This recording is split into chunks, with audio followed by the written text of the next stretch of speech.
बहुत बहुत स्वागत है दोस्तों आपका आईएसक्यूब एजुकेशनल ग्रुप पे। और अभी हम लोग अध्ययन कर रहे हैं केमिस्ट्री का। और केमिस्ट्री का बहुत ही महत्वपूर्ण पार्ट है जिसका नाम है पदार्थ का वर्गीकरण।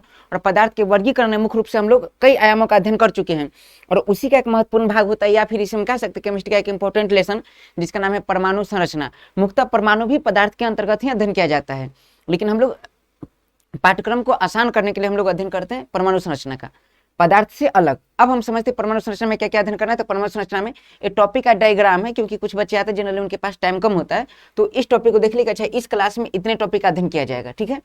हम इस टॉपिक पर बहुत आराम से विचार करेंगे। अब सबसे पहले देखते हैं, हम पिछले क्लास में अध्ययन कर चुके हैं परमाणु संरचना। तो परमाणु संरचना मुख्य रूप से परमाणु के बारे में सबसे पहले किसने बताया? तो परमाणु के बारे में सबसे पहले बताया कनाद ने, जिसमें जनरली बताया गया कि उसका दर्शन का नाम था वैशेषिक दर्शन, जिसमें परमाणुवाद की परिकल्पना और उसके बारे में बताया गया है कि क्षिति जल पावक गगन समीरा पंचतत्व रहित अधम शरीरा। इसका मतलब है कि हमारा जो शरीर है वो पंच तत्वों से मिलकर बना है। और इसी सिद्धांत को कनाद ने बताया, और कनाद के बाद डेमोक्रिटस और लेक्रिसियस ने इस सिद्धांतों का समर्थन किया है। लेकिन याद रखना है कि चीजें ठीक है, परमाणु है। आखिर परमाणु है तो क्या परमाणु स्वतंत्र है? तो हम पिछले क्लास में बात कर चुके कि परमाणु, याद रखना, स्वतंत्र अवस्था में नहीं पाया जाता है। परमाणु मिलकर अणु बनाते हैं और अणु स्वतंत्र अवस्था में हो सकता है, और अणु बनाते या फिर यौगिक बनाते हैं। तो सवाल है कि आखिर परमाणु किस प्रकार से एक दूसरे से जुड़ते हैं और किस प्रकार से यौगिक बनाते हैं। परमाणु किस प्रकार से जुड़ते हैं, किस प्रकार से अणु बनाते हैं, और उसे किस प्रकार से नेचर में व्यवस्थित है, उसका अध्ययन करना जनरली। और इसे कहा गया रासायनिक संयोग के नियम। ये बहुत इंपॉर्टेंट पार्ट है। हम बार बार कह रहा हूँ कि मैं पढ़ा नहीं रहा हूँ, बिल्कुल ये पढ़ाने का बिल्कुल मेरा तरीका नहीं कि मैं टॉपिक को लिख कर फिर डिस्कस करूँ। मैं ये बताना चाह रहा हूँ कि इतने टॉपिक का इस क्लास में डिस्कशन मिलेगा आपको, ठीक है। तो हमारा टॉपिक क्या है? रासायनिक संयोग के नियम।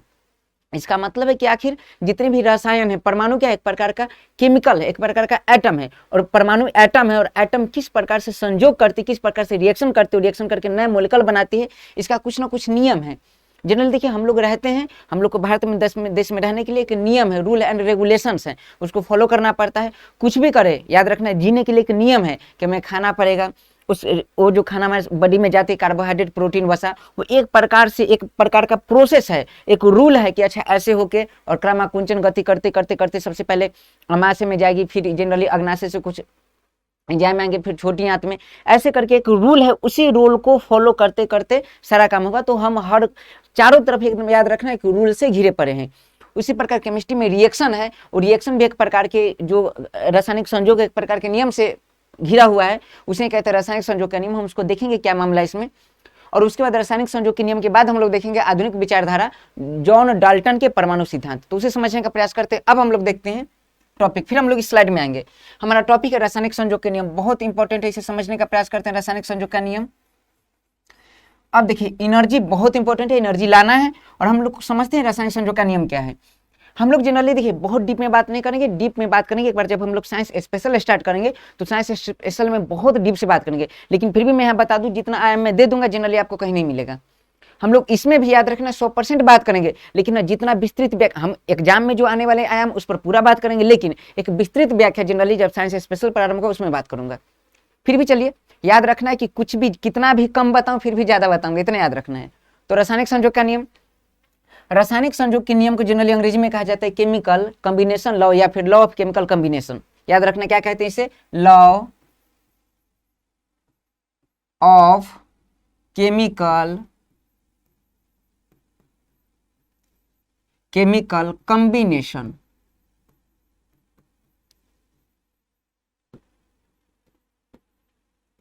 Law of chemical combination. अब इसे समझने का प्रयास करते हैं कि मामला है क्या, लॉ ऑफ केमिकल कॉम्बिनेशन आखिर क्या है। तो चलिए देखते हैं, बहुत आसान चीजें हैं।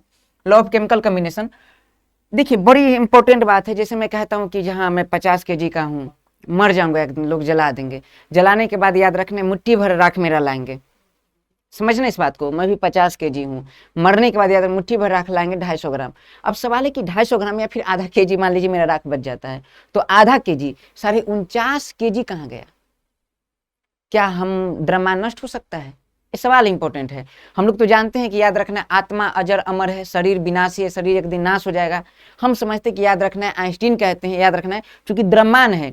तो समझिए इस बात को, आइंस्टीन ने बताया था ऊर्जा संरक्षण का नियम। ऊर्जा को न तो उत्पन्न किया जा सकता है, न तो नष्ट किया जा सकता है, बल्कि इसे एक रूप से दूसरे रूप में बदला जा सकता है। ऊर्जा द्रव्यमान के बारे में क्या ख्याल है? द्रव्यमान क्या नाश किया जा सकता है? आप यकीन कीजिए ये पूरा दुनिया, बहुत ध्यान से समझ रहे हैं, पूरा दुनिया दो ही चीजों से बना है। अगर बात करें यूनिवर्स, यूनिवर्स को ही कॉस्मोस कहते हैं। यूनिवर्स दो, जनरली देखिए हम लोग जनरली चीज वर्ड यूज करूंगा, जनरली याद रखना है, हमारा जो ब्रह्मांड है दो प्रकार के आयामों से बना हुआ है। एक आयाम को कहते हैं मास, एक आयाम को क्या कहते हैं? मास, और एक को कहते हैं एनर्जी। याद रखना जनरली। देखिए दुनिया क्या है? दुनिया क्या है? तो दुनिया में दो चीजें, एक तो दिखती है, एक नहीं दिखती है। जो दिखती है उसे द्रव्यमान कहते हैं, जो नहीं दिखते उसे ऊर्जा कहते हैं। और यही द्रव्यमान, मास और ऊर्जा के अगर सम्मिलित कर दिया जाए, मिला दिया जाए तो इसी से ब्रह्मांड बना है। इसका मतलब ब्रह्मांड किससे बना है? दिखने वाली प्लस नहीं दिखने वाली। दिखने वाली को हम मास कहते हैं, द्रव्यमान कहते हैं, नहीं दिखने वाली को हम ऊर्जा कहते हैं। मतलब द्रव्यमान प्लस ऊर्जा बराबर यूनिवर्स, द्रव्यमान प्लस ऊर्जा बराबर यूनिवर्स, द्रव्यमान प्लस ऊर्जा बराबर यूनिवर्स। मतलब याद रखना कि द्रव्यमान, ऊर्जा और द्रव्यमान इसी दोनों से क्या बना है? पूरा यूनिवर्स बना हुआ है। सिंपल सी बातें हैं, ठीक है। तो मैं पूछता हूं कि क्या ऊर्जा नष्ट हो सकता है क्या? तो आइंस्टीन के नियम से हम जानते हैं कि ऊर्जा को न तो उत्पन्न किया जा सकता है, न तो नष्ट किया जा सकता है, बल्कि इसे एक रूप से दूसरे रूप में बदला जा सकता है। हम कहते हैं आत्मा एक ऊर्जा है, आत्मा ऊर्जा है, सकारात्मक ऊर्जा है, परमात्मा सकारात्मक ऊर्जा है। वही आत्मा गलत काम करने लगे तो भूत कहते हैं, बैताल कहते हैं, नकारात्मक ऊर्जा है। लेकिन क्या भूत को मारा जा सकता है? ना, नॉर्मल बात है। तो ऊर्जा को नष्ट नहीं किया जा सकता है, ना इसे याद रखना, ना उत्पन्न किया जा सकता है। आत्मा कभी ना उत्पन्न होती ना तो मरती है, हम लोग जनरली जानते हैं। मास के बारे में क्या ख्याल है आपका? द्रव्यमान के बारे में क्या ख्याल है? क्या इसे उत्पन्न किया जा सकता है, नष्ट किया जा सकता है? तो याद रखना है द्रव्यमान का भी वही हाल है, जो तेरा हाल वो मेरा हाल, जो मेरा हाल वो तेरा हाल। द्रव्यमान का भी वही हाल है, इसे ना तो उत्पन्न किया जा सकता है ना तो नष्ट किया जा सकता है। मामला समझिए, न तो उत्पन्न किया जा सकता ना तो नष्ट किया जा सकता है मास को। तो मैं कैसे मान लूं इस चीज को? तो मानना क्या है, मैं प्रूव करता हूं। चलिए देखिए, याद रखिए मैंने कहा 50 किलो का अगर मुझे जला दिया जाए तो 50 लगभग याद 500 ग्राम मतलब आधा केजी मेरा रख लिया जाए। बाकी जो 49.5 केजी हुआ क्या? तो 49.5 केजी कहीं ना कहीं किसी रूप में बदल गया, किसी न किसी रूप में बदल गया, और वो जो हमारा मास था एनर्जी में बदल गया। मतलब याद रखना कोई एनर्जी में जा चुका है। द्रव्यमान भी नाश नहीं होता है, किसी न किसी रूप में सेम अमाउंट में बदल जाता है। अब इसको देखते हैं केमिकल रिएक्शन में। तो किसी रासायनिक अभिक्रिया में देख लेते हैं इस चीज को। चलिए, तो आप एक रिएक्शन जानते हैं जो बहुत फेमस रिएक्शन है, उसका नाम है, बहुत इंपॉर्टेंट रिएक्शन है, H2 जोड़ O2 तीर क्या बनता है? तो हम जानते हैं HO लिख दो हो। और हम आगे पढ़ेंगे ऑक्सीजन के पास 2 माला, हाइड्रोजन के पास 1 माला, ऑक्सीजन के पास 2 माला, हाइड्रोजन के पास 1 माला। इसे ऐसे लिखते हैं, हाइड्रोजन के पास 1 माला, ऑक्सीजन के पास 2 माला। दोनों में शादी होगा, शादी होगा, जयमाला होगा, जयमाला में लड़का अपना माला लड़की को, लड़की अपना माला लड़का को पहनाता है। बस ये सारा प्यार मोहब्बत बस आपको जयमाला तक देखने को मिलेगा। फिर बाद में तो लड़का का समझ ही रहे हैं। तो हाइड्रोजन 1 ऑक्सीजन 2, तो ऑक्सीजन कहता है लो जो मेरा है वो तेरा है, ये हाइड्रोजन कहता है लो जो मेरा है वो तेरा है। और फाइनली बन जाएगा, देखिए हाइड्रोजन ऑक्सीजन, ऑक्सीजन के जो 2 माला था किसको? हाइड्रोजन को दे दिया, हाइड्रोजन का 1 माला उसे दे दिया। एक नहीं लिखा था क्योंकि एक कहावत है गाँव में बहुत सुंदर, अंधरा कुछ सुतले की अंधेरा के जगले की, ठेठी भाषा में है। मतलब अंधेरा सो भी जाए और जग भी जाए कोई फर्क नहीं पड़ता, क्योंकि अंधेरा ही अंधेरा है, समझिए। तो देखिए एक नहीं लिखाएगा, इसे क्या पढ़ेंगे जनरली अब समझने का प्रयास अगर कीजिएगा तो क्या हो जाएगा? H2O। तो समझिए बना क्या? H2O। ये बात आ रहा है समझ में? अब याद रखिए रिएक्शन बन चुका है ये। अगर मैं बैलेंस करने का प्रयास करूँ, देखो हाइड्रोजन 2 है, हाइड्रोजन 2 है, ऑक्सीजन 2 है और ऑक्सीजन 1 है, बैलेंस करते तो 2 लगा दीजिए। ऑक्सीजन देखिए 2 और ऑक्सीजन देखिए 2। किसी को अगर गणना करना है, काउंट करना है, तो हमेशा देहात भाषा में गिनना कहते हैं, गिनना। अगर मान लीजिए किसी को गिनना है तो क्या करेंगे? ऑक्सीजन देखिए 2 है, ऐसे गिनेंगे, ऐसे एक पीछे से गिनेंगे, एक आगे से गिनेंगे। तो हाइड्रोजन कितना हो गया? तो हाइड्रोजन देखिए 2 और 2 4। ऑक्सीजन कितना हुआ? तो ऑक्सीजन हो गया 2। कलर चेंज कर देता हूं ताकि मजा आ जाए। ऑक्सीजन कितना? 2। हाइड्रोजन कितना? 4। हाइड्रोजन 4 है, इधर देख लीजिए हाइड्रोजन 2 है, तो 4 करने के लिए क्या करूंगा? 2 बैलेंस मैंने ऐसे किया। अब आप समझिए हाइड्रोजन 2 दूनी के 4, हाइड्रोजन 4, ऑक्सीजन 2, ऑक्सीजन 2 बैलेंस है। अब एक काम कीजिए, आप ये देखिए रिएक्शन होने के पहले इसको कहते हैं अभिकारक। इसे क्या कहते हैं? अभिकारक, अभिकारक, अभिकारक, अभिकारक। अच्छा रिएक्शन हो गया, रिएक्शन हो गया, इसे क्या कहते हैं भाई साहब? इसे इसे इसे इसे इसे क्या कहते हैं? इसे कहते हैं प्रतिफल। अगर आपसे पूछे कि अभिकारक किसे कहते हैं? जो भाग लेता है पहले, जो बनने से पहले होता है उसे अभिकारक कहते हैं। बहुत जोर से भूख लगा, 8 बजे सुबह उठे और मम्मी चावल बना रही है, जाके तसला देखे, तसला झकना हटाए और तसला देखे, तसला में चावल है, जो भी है, जनरली सब्जी बन रहा है, जो भी है, जब तक नहीं बना रिएक्शन में भाग लिया वो अभिकारक है। मम्मी 8 साढ़े 8 बजे बोली कि आके खाना खा लो, जब आए तो देखिए चावल बना हुआ है, सब्जी बना हुआ है, दाल बना हुआ है, जो बन गया वो प्रतिफल है, जो बन गया प्रतिफल है, जो बन रहा है अभिकारक है। ये अभिकारक के क्या है? प्रतिफल है। अब हम समझते हैं कि काम कीजिए, अभिकारक का पूरा वजन देखिए तो कितना है? ये पूरा क्या है? अभिकारक। अभिकारक पहचाना तो तीर के इनने वाला अभिकारक, तीर के उड़ने वाला प्रतिफल, इनने वाला अभिकारक, उड़ने वाला प्रतिफल, बस ये मामला है। तो चलिए ये क्या है? प्रतिफल है। अब हम समझते हैं अभिकारक के प्रतिफल है। तो देखिए हाइड्रोजन, पिछले क्लास में देखें हाइड्रोजन का परमाणु भार कितना होता है? हाइड्रोजन एक ऐसा तत्व है जिसका परमाणु संख्या, परमाणु भार 1 होता है। तो चलिए 1 है, अगर हाइड्रोजन टोटल कितना है? 4, तो एक हाइड्रोजन का 1 परमाणु भार और टोटल कितना है? 4, तो कितना हो जाएगा? 4 प्लस 1 ऑक्सीजन का कितना होता है? 16, और है कितना? 2 ऑक्सीजन, तो 2 ऑक्सीजन का कितना? 16 दूनी 32, 32 और 4 कितना? 36। ओ माय गॉड, 36 बाहर आ गया। मात्रक हम लिखने से बचेंगे भी क्योंकि हमें टॉपिक समझना है, तो हो गया ठीक। अच्छा इधर समझते हैं, इधर देख लीजिए क्या मामला है। तो इधर मामला देख लीजिए। अच्छा यहां अभिक्रिया नहीं हुई थी तो मैं लिख दूं अभिक्रिया न होने के समय वजन, यानी अभिक्रिया होने से, अभिक्रिया के पहले का वजन, अभिक्रिया के पहले वजन। कंप्लीट, बड़ा आराम से समझिए, डीजी डीजी डीजी मामला ये है। अभिक्रिया के पहले वजन कितना है? 36। एएमयू एटॉमिक मास यूनिट ले लीजिए, ग्राम पर मोल ले लीजिए, एएमयू लीजिए, ज्यादा बढ़िया है। अच्छा देखिए, अगर इधर देखेंगे अभिक्रिया के बाद का वजन देखेंगे तो देख लीजिए 2 है तो 2 है तो 2। अच्छा हाइड्रोजन कितना है? देखिए ध्यान दीजिए 2, तो एक हाइड्रोजन का, एक और 2 हाइड्रोजन का कितना हो गया? 2। अब प्लस ऑक्सीजन का कितना होता है? 16। याद रखिए 16 2 कितना? 18, और ऐसे ऐसे 2, हम जानते हैं 18 दूनी कितना? 36। एक बात बताइए 36, एक बात बताइए 36, ये कब का है? अभिक्रिया होने के बाद का।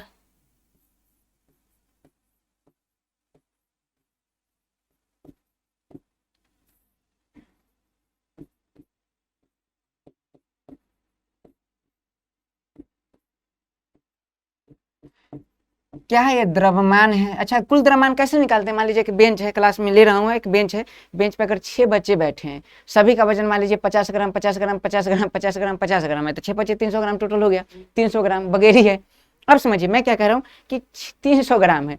यहाँ देखिए, यहाँ देखिए अभिक्रिया के पहले का वजन, अभिक्रिया के बाद का वजन, बाद का वजन, बताइए तो बराबर है या अलग है? देख लीजिए 36 ग्राम पर मोल, 36 एमयू और 36 एमयू। मतलब साफ साफ है कि भाई साहब कोई भी अभिक्रिया उठा लीजिए केमिस्ट्री का, मामला यही आएगा। ये नहीं आएगा कि 36 36 आएगा, मामला ये आएगा कि जितना अभिकारक का वजन होगा, देख लीजिए अभिकारक का वजन है, अभिकारक का वजन है, अभिकारक का द्रव्यमान है, उतना ही प्रतिफल का द्रव्यमान है, किसी भी रिएक्शन में ही होगा। उसके बाद अगर आप देखना चाहे जनरली तो इस बात को समझिए कि, इस बात को समझने का प्रयास कीजिए कि मामला क्या है, अभिकारक प्रतिफल। तो फाइनली क्या हम लोग देखें रासायनिक संयोग के नियम में क्या देखें? रासायनिक संयोग में पहले देखिए, मैं नियम नहीं बता रहा हूँ कि अच्छा रासायनिक संयोग के नियम कौन कौन से, रासायनिक संयोग के नियम 5 है, हम उस पर आएंगे। मैं आपको ये बताना चाहूँ कि देखिए रासायनिक संयोग जो रिएक्शन होता है, रिएक्शन किसी ना किसी लॉ को फॉलो जरूर करती है, किसी न किसी नियम के अनुरूप चलती है। हम लोग भी देखिए घर में भी एक रूल होता है, अगर हॉस्टल में रहते हैं हॉस्टल में एक रूल होता है कि 10 बजे तुम्हें आना है, तो 10 बजे प्रॉपर, मतलब 10 बजे तक रात में आ जाना है, फिर एक टाइम से ही निकलना है, पूरा रूल रेगुलेशन होता है, हल्ला नहीं करना है, शांत रहना है, बैठना है, उठना है, सारा एक रूल होता है। उसी रूल को हम लोग फॉलो करते हैं, कहीं भी कॉलेज वगैरह कहीं भी रूल होता है। उसी प्रकार से केमिस्ट्री में जितने रिएक्शन है, रिएक्शन का एक रूल है, उसी रिएक्शन के अनुरूप चलना होगा। तो पहला रूल देख लीजिए क्या है कि अभिकारक और प्रतिफल अगर रिएक्शन किसी रासायनिक अभिक्रिया में अभिकारक अगर प्रतिफल में बदलते हैं तो फाइनल बात यह है कि अभिकारक का वजन और प्रतिफल का वजन बराबर होगा, 1% इधर उधर नहीं होगा। इसका मतलब साफ साफ हम कह सकते हैं कि अभिकारक का द्रव्यमान प्रतिफल के द्रव्यमान के बराबर होता है। इसका मतलब ये बताइए मुझे, क्या द्रव्यमान जितना था उतना ही है कि चेंज हो गया? उतना ही है। इसे कहते हैं द्रव्यमान संरक्षण का नियम। याद रखना है, मास कंजर्वेशन लॉ।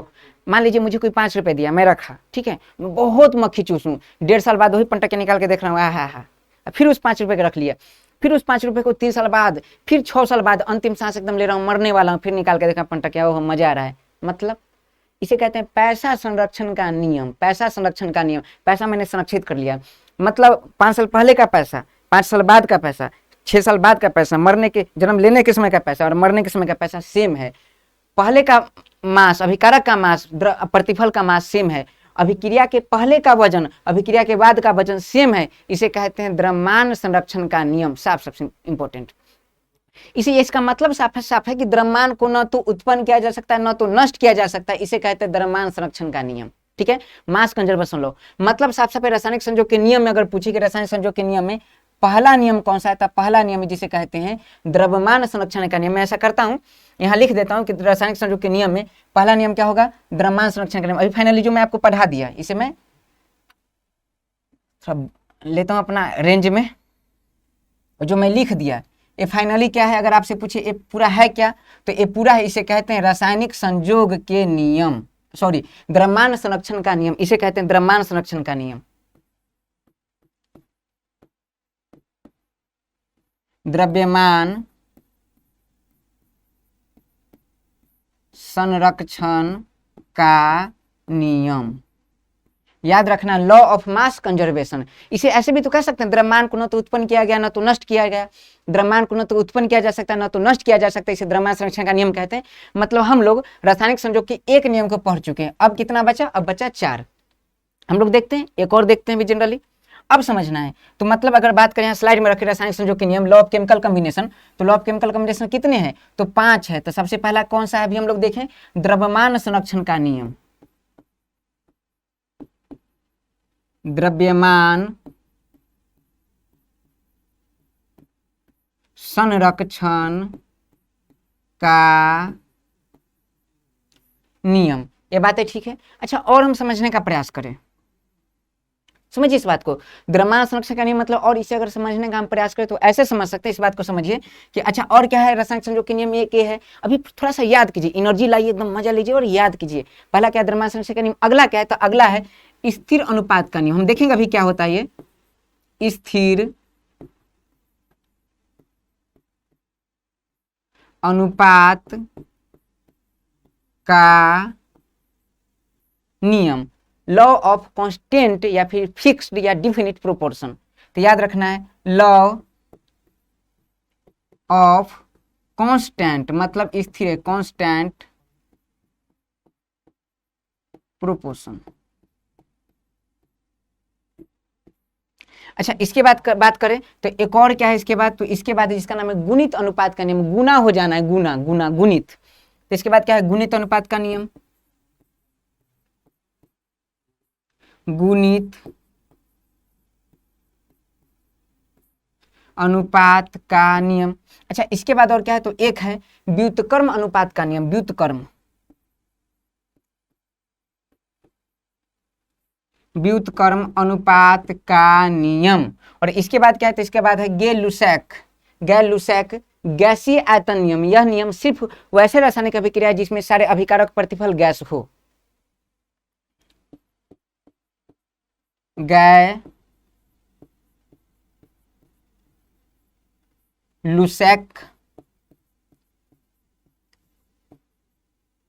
गैसीय आयतन नियम, गे-लुसैक्स गैसियस वोलूमेट्रिक लॉ। तो ये जो प्रॉपर हमारा क्या है, तो हमारा रासायनिक संयोग के नियम। अगर आपसे पूछे रासायनिक संयोग के नियम है कितने, तो रासायनिक संयोग के नियम 5 है। रासायनिक संयोग के नियम कितने हैं, 5। कई बार तो एग्जाम में ही पूछ दिया जाता है कि रासायनिक संयोग के नियम कौन कौन से पहचानने। तो हमें लगता है इसमें कोई डाउट आपको नहीं होगा। अब मैं अगर व्यक्ति का नाम बताऊं तो बता दूंगा द्रव्यमान संरक्षण का नियम। याद रखना है फादर ऑफ केमिस्ट्री जो लिवोजियर साहब थे, उन्होंने द्रव्यमान संरक्षण का नियम दिया था और उन्होंने वो बताए थे कि द्रव्यमान को न तो उत्पन्न किया जा सकता है न तो नष्ट किया जा सकता है। अर्थात किसी रासायनिक अभिक्रिया में अभिकारक का वजन प्रतिफल के वजन के बराबर होता है। क्लियर है, मतलब एकदम थेथर जैसा पड़ा रहेगा भैया, हम जितना है उतना ही रहेंगे, चेंज नहीं होंगे। द्रव्यमान संरक्षण का नियम है। ठीक है, ये बातें कंप्लीट है, मतलब ये टॉपिक हम लोग पढ़ लिए। अब हमारा टारगेट है स्थिर अनुपात का नियम। स्थिर अनुपात का नियम, चलिए देखिए, तो द्रव्यमान संरक्षण का नियम देख लिए हम लोग। अब हम लोग देखते हैं, अगर पूछे कि द्रव्यमान संरक्षण का नियम किसने दिया, तो किसने दिया, तो याद रखना है लिवोजियर ने। अच्छा, लिवोजियर को लंबवाजे भी लिखा जाता है, याद रखिएगा। अगर कभी ऑप्शन दे तो लंबवाजे भी दे देगा। ये कौन है, फादर ऑफ केमिस्ट्री है, याद रखना है father of chemistry, father of chemistry. अच्छा, अब हम समझते हैं अगला टॉपिक हमारा क्या है। तो अगला टॉपिक है जिसे कहते हैं, देख लेते हैं टॉपिक। जनरली टॉपिक क्या है, तो स्थिर अनुपात का नियम है। चलिए यहाँ देखिए, तो स्थिर अनुपात का नियम पढ़ने वाले हम लोग। तो स्थिर अनुपात का नियम बहुत आसान है। एक काम कीजिए, आप ऐसा कीजिए, आप जल लीजिए।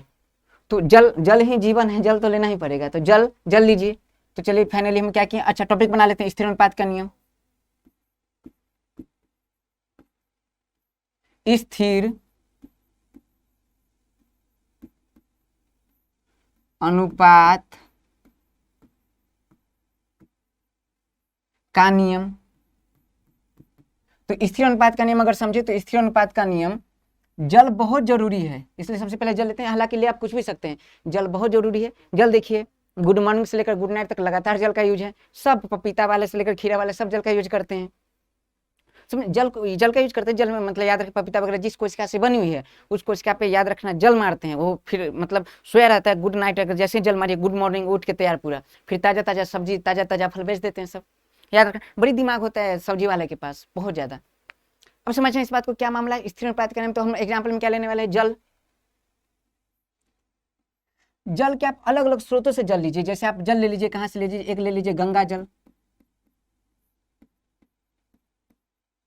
एक ले लीजिए झरना का जल, एक रासायनिक अभिक्रिया से जल बना दीजिए, रिएक्शन से जल बना दीजिए, और कहीं से नदी नाला का जल ले लीजिए, नाला का जल। कैसे यूट्यूब पर वीडियो कई वायरल होते हैं, कभी कभी जो नाला का जल होता है उसमें सब्जी वगैरह धोते हैं लोग, ठीक है। ये बिल्कुल गलत है, नहीं ऐसा करना चाहिए। नाला का जल, इसका काम कहाँ है, तो काम तो समझ ही रहे हैं। अब देखिए, गंगा जल, झरना का जल, रिएक्शन, रिएक्शन से बना जल। तो गंगा जल का सूत्र क्या है, तो गंगा जल का सूत्र है H2O। झरना का जल का सूत्र क्या है भैया, कहीं से भी जल लीजिए H2O, कहीं से भी लीजिए तो मामला क्या है H2O, कहीं से भी मामला लीजिए H2O। मतलब स्रोत अलग अलग हो, स्रोत कुछ भी हो, ठीक है। याद रखना, स्थिर अनुपात का नियम किसने दिया, तो स्थिर अनुपात का नियम दिया वो साइंटिस्ट का नाम है प्राउस्ट। क्या नाम है, प्राउस्ट।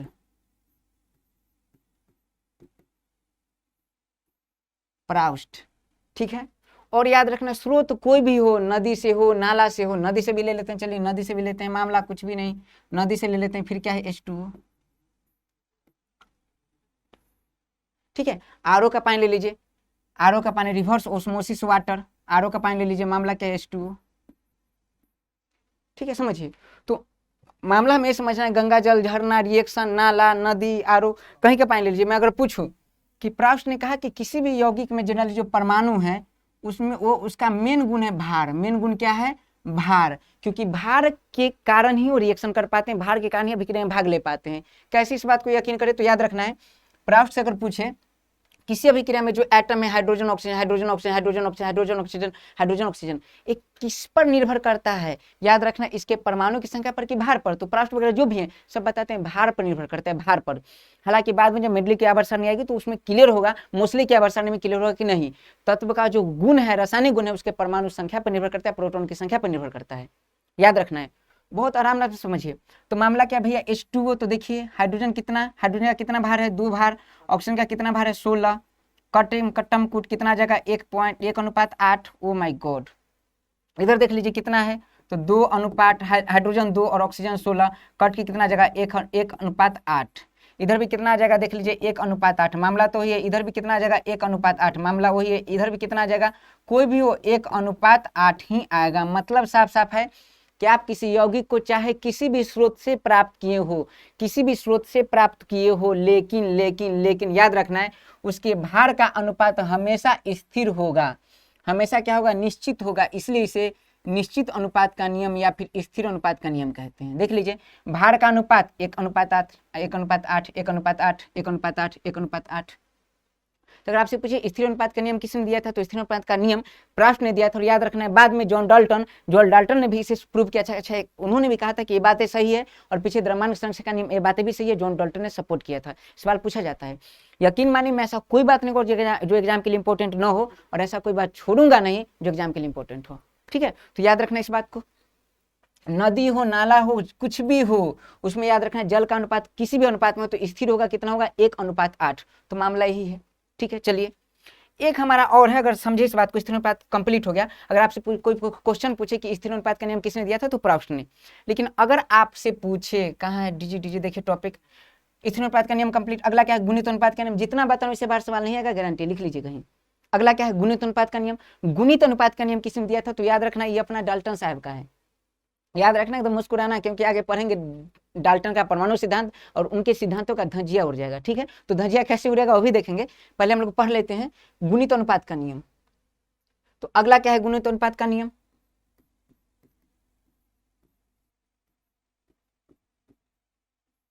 गुणित अनुपात का नियम लॉ ऑफ मल्टीपल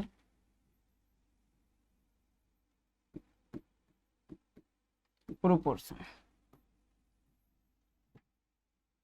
बहुत आसान है, देखिए गुणित अनुपात का नियम क्या है। तो गुणित अनुपात के नियम को आप समझने का प्रयास करें तो देखिए नाम में ही लग रहा है अनुपात क्या होना चाहिए, गुना में होना चाहिए। अनुपात क्या होना चाहिए, गुना में होना चाहिए। बड़ा आसान है, मैं एक याद रखना, कंपाउंड लिखता हूँ, ध्यान दीजिए क्या है। तो गौर कीजिए यहाँ, जैसे देखिए यहाँ लिखा मैंने H2O और यहाँ मैंने लिखा H2O2, फिर मैं लिखा याद रखिए CO और यहाँ लिखा मैंने CO2, यहाँ लिखा मैंने SO, फिर मैंने लिखा SO2, फिर मैंने लिखा SO3। गौर कीजिए, बहुत ध्यान से देखिए मैं क्या कहना चाह रहा हूँ, इसमें गौर कीजिएगा अगर। अच्छा बड़ी आसान है, हम लोग इसे समझते हैं। इससे पहले इसे देखते हैं। मैं पहले ही बता चुका हूँ कि जॉन डाल्टन ने भी और याद रखना प्राउस्ट ने भी कहा कि किसी यौगिक का अगर गुण देखना है तो याद रखना उसमें जो परमाणु पार्टिसिपेट करेंगे। हालांकि डाल्टन को पता भी नहीं था कि परमाणु और अणु अलग होता है, ठीक है, लेकिन याद रखिए यौगिक के बारे में डाल्टन को था पता। तो उन्होंने कहा था कि किसी कुछ भी देखना तो याद रखना उसके भार पर चोट करना है, संख्या पे नहीं, परमाणु भार पर चोट करना है। मैं पिछले क्लास में परमाणु भार बता चुका हूँ। चलिए ठीक है, H2O और H2O2 है। अगर इसे समझने का प्रयास कीजिए, देखिए क्या मामला लिखा हुआ है H2O, फिर क्या लिखा हुआ है H2O2। हाइड्रोजन पेरिऑक्साइड, याद रखना है ये इंसेक्टिसाइडल होता है, मतलब कीटाणुनाशक वगैरह कान में गुज्जू वगैरह जो साफ करते हैं, जो हाइड्रोजन कान में डालते हैं यही H2O2 है। भारी याद रखना D2O भारी जल नहीं है, H2O2 हाइड्रोजन पेरिऑक्साइड है। तो समझना है भारी जल का सूत्र होता है, याद रखना है D2O, ठीक है, ड्यूटेरियम ऑक्साइड। तो समझिए H2O और क्या है, H2O2 है। अगर मैं पूछूं कि इसमें बताइए ठीक से कि भार का अनुपात क्या है, तो एक बात देखिएगा गौर से, गुणित अनुपात का नियम में एक ऐसा तत्व खोजिए जो फिक्स है, जो दोनों में बराबर है, दोनों में बराबर है। मान लीजिए कि याद रखिए कि कोई आदमी मेरे से लड़ने लगा, ऐसे हम दोनों हाथ लगा दे, भी दोनों हाथ लगा दे, तो याद रखना उसके बाद जो पहले मुंडिया से मार दिया वो जीत जाएगा। तो मामला क्या है, फिक्स क्या है, वो भी उसने भी अपना दोनों हाथ लगा, मैं भी अपना दोनों हाथ लगा, तो बराबर हो गया। और याद रखना है मान लीजिए उसके पास गर्दन ही नहीं है, या गर्दन छोटा है एकदम ऐसे, ठीक है, तो मुंडी नहीं चला पा रहा है, तो हाथ ऐसे लगाए और गर्दन एकदम छोटा है, मेरा गर्दन लंबा है, मैं ऐसे मार दिया। तो याद रखिए जिसमें ज्यादा हो उसको देखना है, जो अलग है उसको देखना है। समझिए इस बात को। मैं क्या कह रहा हूँ H2 और H2O2, देखिए हाइड्रोजन, इसमें भी हाइड्रोजन सेम है, अलग क्या है, तो अलग देखिए जैसे रावण मेरे से लड़ जाए, ठीक है, और मैं, तो रावण के पास याद है 10 मुंडी है, मेरे पास 1 मुंडी है, हाथ है ऐसे, वो उसका 2 हाथ मेरा 2 हाथ, ठीक है, उसका मुंडी उसका 10 है मेरा 1 है, तो अगर लड़ जाए पूरा तो 10 मुंडी से मार के मेरा बात खत्म कर देगा। तो समझना, देखिए ऑक्सीजन यहाँ 1 है, यहाँ कितना ऑक्सीजन 2 है। इसको अगर देखिए तो देखिए हाइड्रोजन ये तो फिक्स है, हाइड्रोजन फिक्स है, याद रखिए निश्चित अनुपात के नियम में। और इसी में क्या देखना है, ऑक्सीजन कितना, तो ऑक्सीजन का भार कितना होगा, तो ऑक्सीजन का भार हो जाएगा 16 और यहाँ कितना हो जाएगा 32। अगर अनुपात निकालेगा तो कितना हो जाएगा 1 और अनुपात निकाल पर कितना हो जाएगा 16, यानी याद रखना इसमें अनुपात कितना हो गया 1:16। समझिए, ध्यान से समझिए इस बात को। मैं क्या कह रहा हूँ, यहाँ देखिए CO और CO2, यहाँ देख लीजिए मामला। तो मैं क्या कह रहा हूँ, बहुत आराम से देखिए, मैं कहना चाह रहा हूँ ये कि याद रखिए मतलब एक गुना के रूप में है, इसी के गुणक के रूप में है, गुणक गुणक गुणक रूप में है।